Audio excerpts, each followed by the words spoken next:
जिन जिन्नात के बारे में मैंने आपको पहले भी बताया है और आज फिर से बता रहा हूँ। जिन जिन्नात एक ऐसी शक्ति हैं जिसको माना जाता है कि ये एक खुदा की शक्ति मानी जाती हैं, जो कि आग और हवा से बनी हुई एक अपनी रूहानी ताकत होती हैं, जो जब चाहे तब गायब हो सकती है, जब चाहे तब अपने आकार में आ सकती है और कुछ भी कर भी सकती है, जिसमें अच्छे भी होते हैं, बुरे भी होते हैं। ये सारी रूहानियतें होती हैं। जिस प्रकार से अलग अलग धर्मों में इनका प्रयोग अलग अलग नामों से किया जाता है। ऐसा कोई भी नहीं है कि आप जिन जिन्नात जिसको कहते हैं वो केवल इस्लाम में ही मौजूद है या इस्लाम वालों के कहने से ही वो शक्ति ऐसी मौजूद हो जाएगी या प्रकट हो जाएगी, तो ऐसा बिल्कुल भी नहीं है।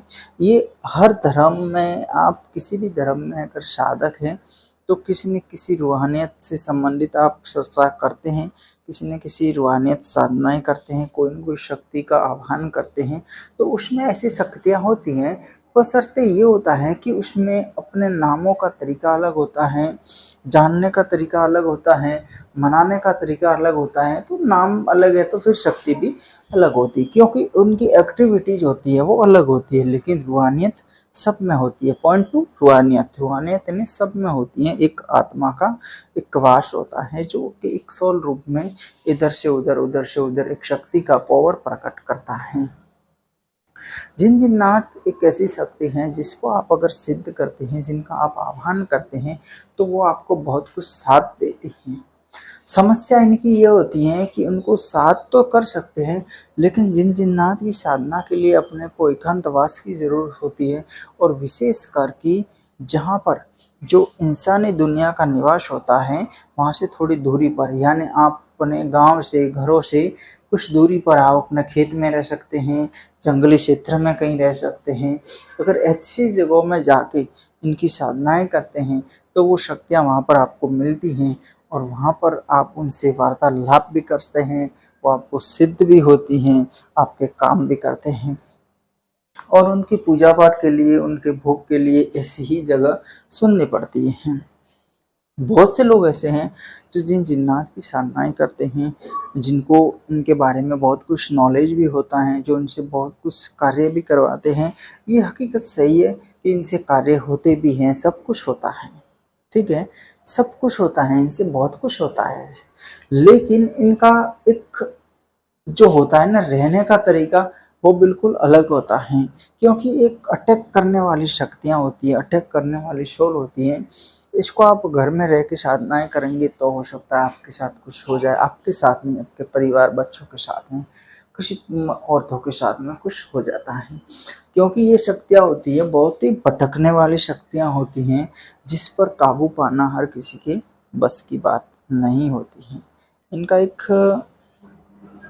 तरीका होता है इनको काबू करने का, कि या तो ये खुदा के नाम से कुछ आयतें वगैरह करते हैं तो ये कंट्रोल हो जाती हैं, या फिर इनसे इतना क्लोजिंग होना पड़ता है कि ये अपना एक मित्र रूप में, एक नाते के रूप में रहकर ये अपना कार्य करती हैं और किसी प्रकार से बुरा भी नहीं करती हैं। ये शक्तियाँ, जो भी साधक इनकी साधनाएं करता है उनके लिए बहुत कुछ कार्य करती हैं। चाहे किसी की भी कोई खबर लानी है, किसी का कोई चेहरा सामने लाना है कि कौन था, कब किस समय कौन था, उसका चेहरा क्या है, तो वो चेहरा दिखा सकती है। किसी के सपनों में किसी को भेजना है और उसको तड़पाना है, उसको मारने की धमकियाँ देना है या उसको डराना धमकाना है, तो वो भी ये कर सकती हैं। इसके अलावा अगर आपको एक प्रत्यक्ष तौर पर एक ऐसा करना है कि आपके घर में कोई हिलना डुलना या ऐसा कुछ करना है जिससे सामने वाले को परेशानी हो जाए कि यहाँ कुछ है, ऐसा महसूस कराना है, तो ये ऐसी स्थितियाँ होती हैं कि वो भी करा देती है। आपके घर की कोई भी सामग्री हिलानी है या कहीं खेतों की वगैरह वगैरह, तो वो भी ये कर सकती हैं। इसलिए इन शक्तियों को पूजने के लिए, साधना करने के लिए थोड़े कठोरता से प्रयोग करना पड़ता है, थोड़ी कठोर साधनाएं होती है, थोड़ा कठोर तप होता है।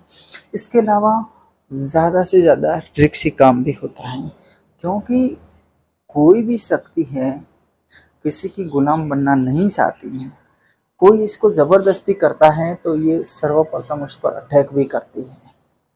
और ऐसे ही आपको थोड़ी कुछ देगा, कोई कब्जा करने देगा क्या? कोई नहीं देगा। तो ये उससे लड़ाई झगड़े पर भी उतर आती है। जब आप जीत जाते हैं तो आप उसको काबू कर पाते हैं, अगर नहीं जीत पाते तो वो आपको काबू कर देती हैं। और हो सकता है आपकी बॉडी पर उसका वास हो तो आपको बॉडी को वो गलत प्रयोग भी कर सकती है।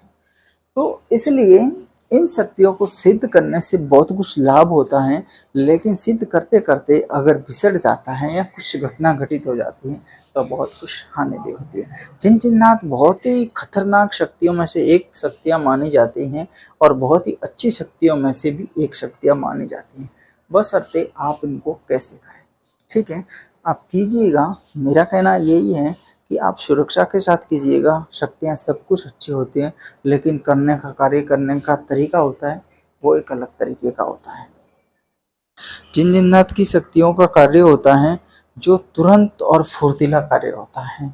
ये फास्ट तरीके से कोई भी कार्य करती हैं और फास्ट तरीके से किसी के भी साथ कुछ घात लगाना है तो वो भी करती हैं। इसलिए इनका रवैया कुछ अलग तरीके का होता है। जैसे आप सामान्य तरीके से मानते हैं वैसा नहीं होता है। ठीक है, तो आप कीजिएगा। इनके बारे में मैंने काफ़ी सारे मंत्र दे रखे हैं, प्रयोग दे रखे हैं, काफ़ी सारी ये दुआओं से सिद्ध होते हैं। इनके लिए कोई विशेष मंत्र नहीं होते हैं, ये केवल दुआओं से सिद्ध होते हैं, जो कि जिसमें अल्लाह की खुदा की दुआएं होती हैं उनसे ये सिद्ध होता है। ठीक है, जैसे सूरज जिन एक ऐसी शक्ति होती है जिससे जिन जिन्नात को हटाया भी जाता है और उनको काबू भी किया जाता है। सूर्य मुजमिल से काबू भी किया जाता है, उनको हटाया भी जाता है। ऐसे बहुत सारी ऐसी आयतें हैं जिनसे इनका प्रयोग किया जाता है। अब उनका प्रयोग कैसे करना है ये कुछ समझ के करना पड़ता है कि बुलाना कब है और हटाना कब है। इसके साथ कुछ और भी हैं जो जोड़ना पड़ता है। आप इसको करें तो प्रयोग आसानी से कर सकते हैं, लेकिन इसमें कठिनाई बहुत होती है और विशेषकर इसकी जगह का प्रभाव बहुत रहता है, जो कि एकांत में अकेले में होकर करते हो तो सही रहेगा। आज के वीडियो में इतना ही। वीडियो अच्छा लगे लाइक शेयर सब्सक्राइब जरूर कीजिए। हमारे चैनल को सपोर्ट करने के लिए धन्यवाद।